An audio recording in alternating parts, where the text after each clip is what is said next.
But thank you very much, Eric. And it's really delighted to be here, but it's somewhat intimidated because I know so many people in the audience. And anyway, it's a real honor to speak to you.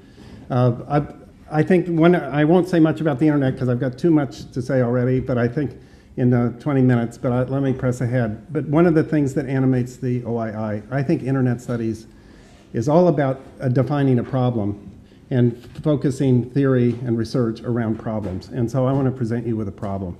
And I think that this is a huge problem that should animate any discussion of the future design of the internet. And it's the whole issue of freedom of connection, freedom of expression, and the factors shaping it. It came about from a study I was asked to do by UNESCO on, they wanted a review of the work on freedom of expression. And I did that review with a number of students and colleagues, and really, I found it really interesting because it was full of advocacy research, but very little research, empirical research or systematic descriptive research. It's a hugely politically sensitive issue. Even the 1977 report on the McBride Commission almost destroyed UNESCO.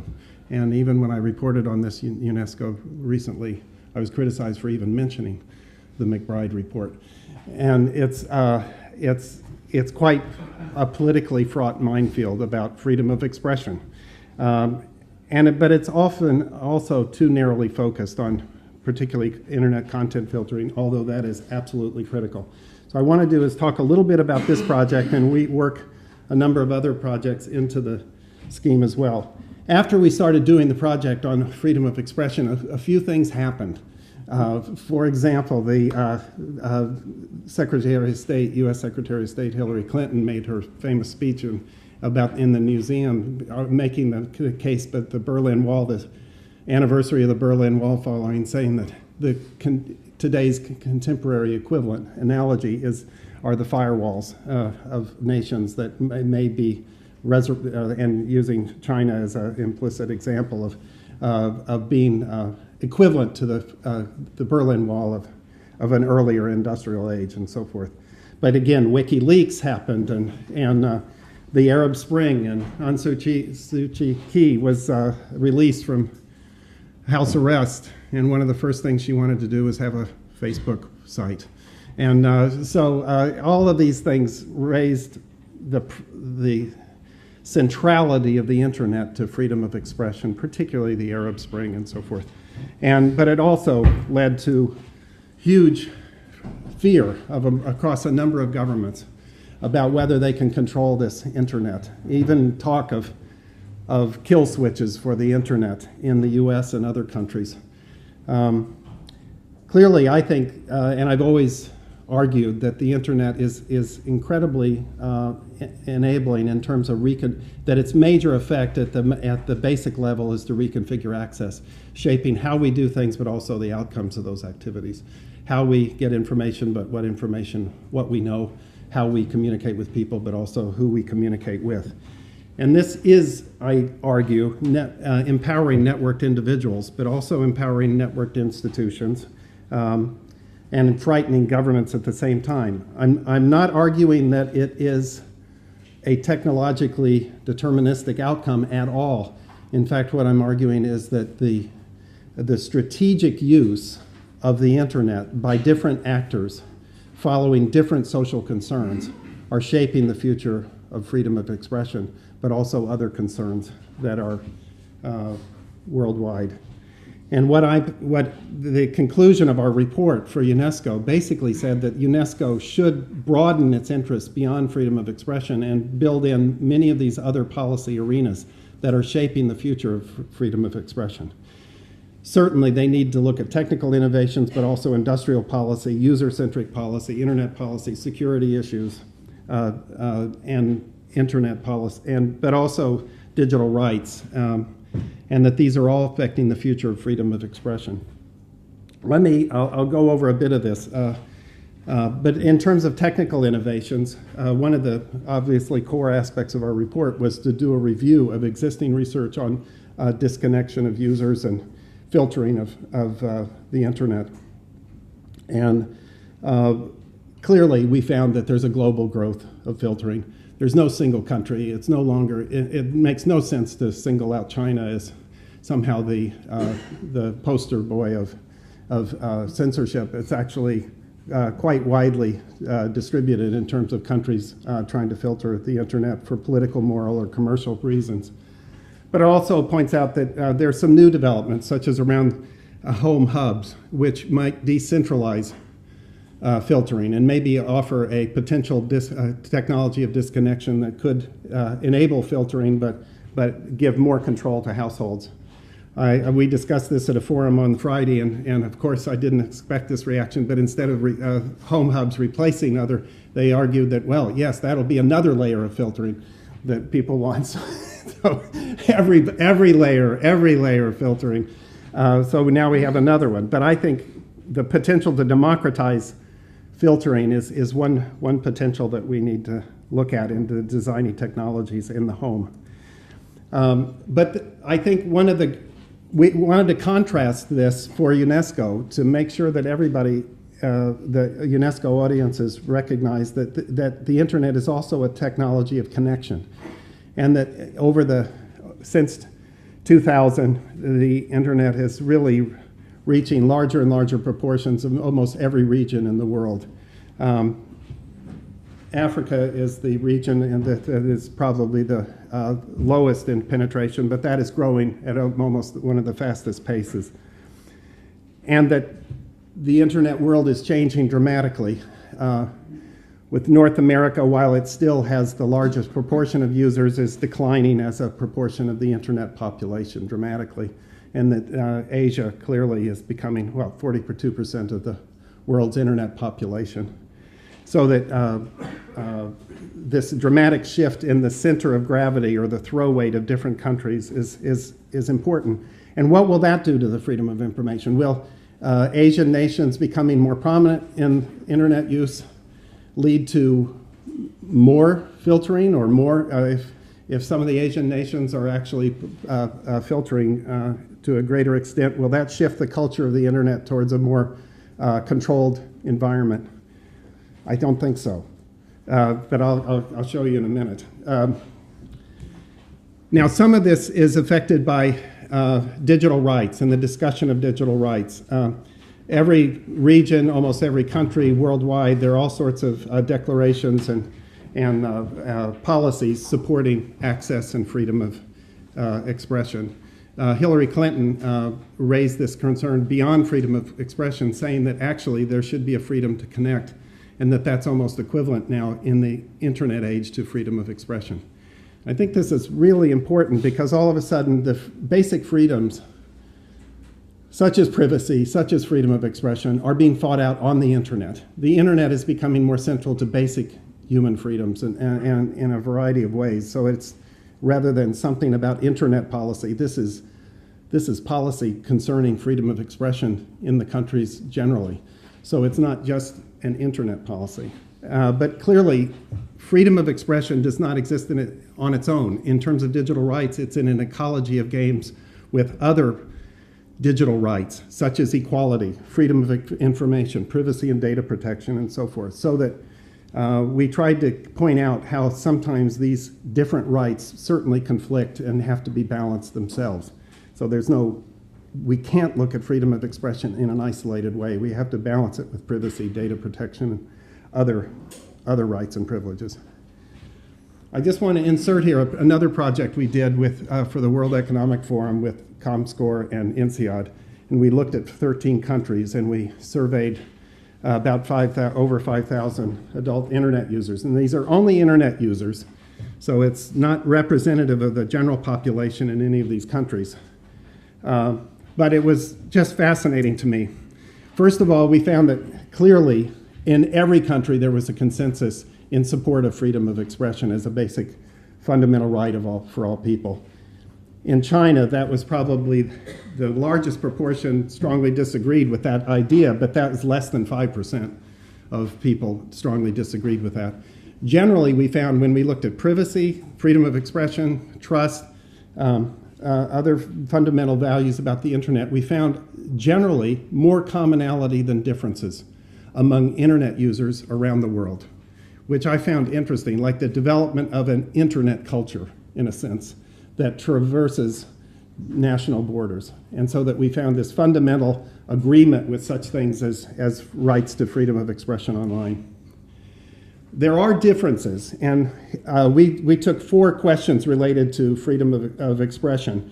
We pulled those together, and then if you align these countries in the order in which they agree, it's interesting that the strongest support for freedom of expression online is not Germany or France. They're the lowest in Spain. So Europe is down at the bottom, relatively. And what's happened is that some of the rapidly developing countries, Mexico, India, South Africa, for example, are among the more supportive of freedom of expression, among the internet users. So here's a graph that, you can see the countries aligned in the proportion of internet users. So you see the old internet countries, UK, Australia, New Zealand, Germany. On the right, they are some of the old, the early adopters of the internet. And then India, South Africa, Mexico, China. On the left, late adopters of the internet. Relatively, the recent adopters of the internet are more supportive of freedom of expression online than the early adopters. So that you've got the rapidly developing countries that are becoming the centerpiece or the center of gravity of the internet online in terms of numbers, are actually are more supportive by margin, or at least as supportive of freedom of expression as are those users in Western Europe, for example, or Europe generally. So we came up with a theme, or I call it the new internet world. It's the idea that the new internet world has a different center of gravity, and that is in the new internet nations, not in the North America and Europe. That it's a cultural convergence among users rather than national fragmentation and distinctive national cultures that are shaping the internet. And that the new internet nations are as, if not more, supportive of basic values that underpin the internet, which I found is particularly surprising, but also, and in line with that, the new internet nations are more innovative in their use of the internet.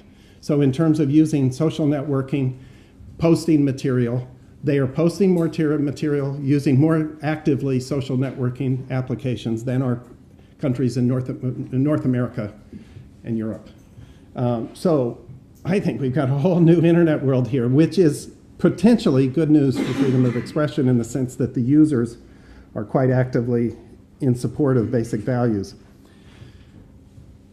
There are a variety of other policies, so support for digital rights, both by government and also by the public at large, and the internet users are important, but also user-centric policy. Again, a number of basic policies, such as child protection policy. No clean feed is, criticism of BT's clean feed policy, that the Internet Watch Foundation provides the names of the sites that should be blocked because they have illegal content related to children. But that's, libel, defamation is another issue, prevention of hate speech, consumer protection of fraud. All of these issues are critically rising in importance and are having real implications for freedom of expression online. For example, in the child protection policy, you now have the Motion Picture Association trying to file an injunction to force BT to block sites that are doing peer-to-peer file sharing of music, so that you have this user-centric policy is now bleeding into industrial policy. On the one hand, the diffusion of the internet globally has been pushed by the concerns over industrial policy. China developed the internet as an economic development policy. I'm oversimplifying, of course, but to be brief, I think generally industrial policy has fueled the global diffusion of the internet from the Middle East and North Africa to China and Asia, across Asia, and certainly in Europe now as well. In fact, that's the biggest stated aim of the new communications bill, is to support digital economic development, so to speak. But in the name of industrial policy, copyright protection and protection of old business models by blocking websites and disconnecting users are real efforts to try to hold up an old business model that may be last a bit longer, but it actually undermines freedom of expression to a dramatic degree. So you have to consider that as well. Internet policy, such as internet domain names and the international domain names, the multiple scripts, has done made a very positive move in terms of broadening freedom of expression. But again, network neutrality, how that works out, this could have. So we have to track all of these policies in all of these arenas, including standard setting and identity. If we don't allow anonymity online, we can really undermine freedom of expression online, I think. And so how we will resolve these issues of identity online in terms of whether we will permit anonymity of individuals is a huge, huge issue, I think, in terms of the future of freedom of expression. And of course, security issues have had major spillovers in terms of freedom of expression. The Wikileaks problem was essentially a security breach by an insider in the US military, but yet it is throwing fears into governments and forcing them to say, we need to regulate the internet more and actually be able to block the internet or to cut off the internet if possible in circumstances. BlackBerry use has been restricted in some countries, so that the idea of security is, again, something that is going to have to be looked at in the larger ecology that is shaping freedom of expression online.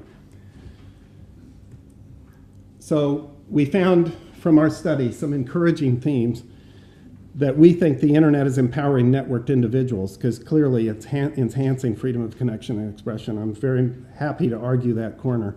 I think that the idea that the internet is clearly also a tool of authoritarian governments in finding individuals who are speaking their mind.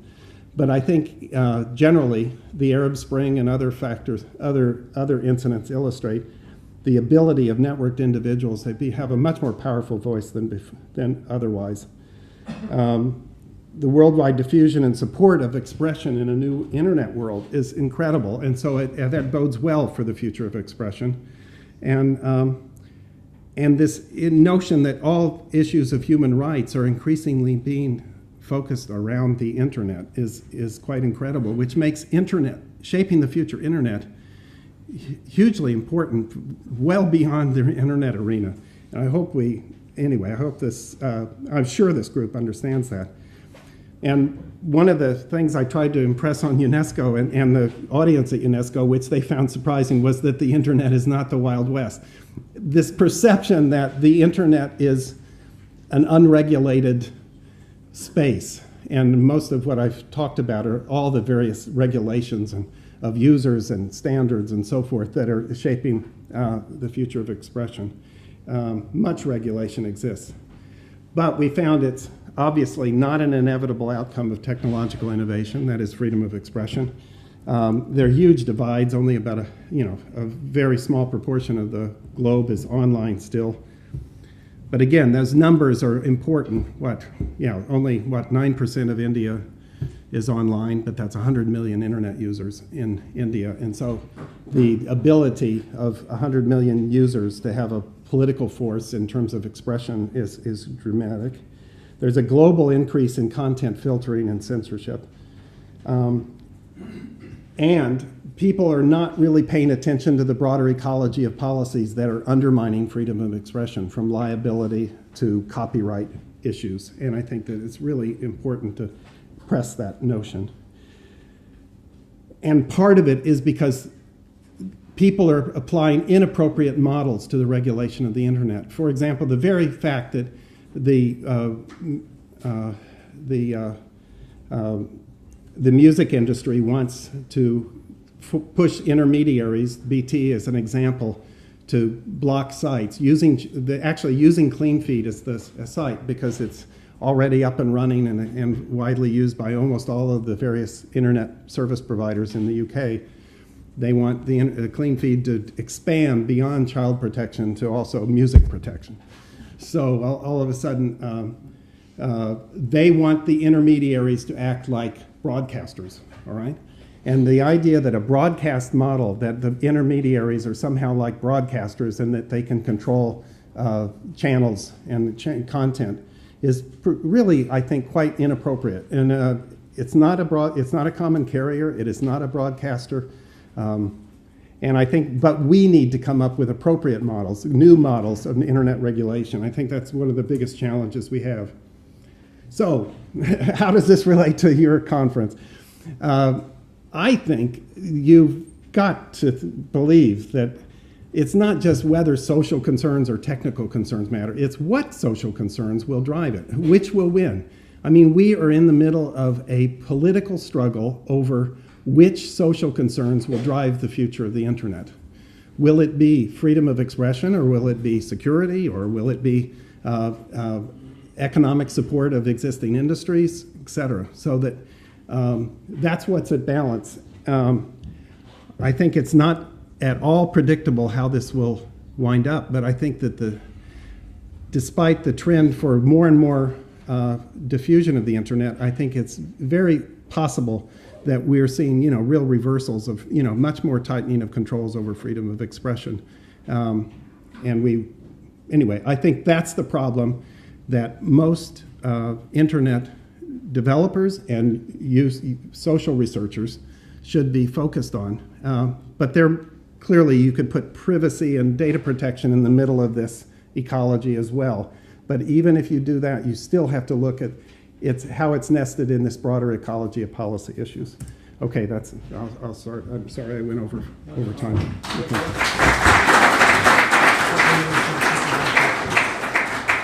So we got, take just a couple minutes if anybody has any questions for Bill. Okay, in the back. Let's get a microphone back there.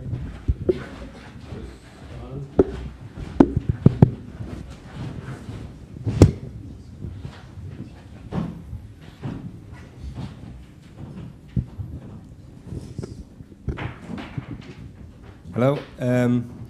The graph you showed with the developing countries and the European countries adopting the internet, you argued that the developing countries have got more freedom of expression interests.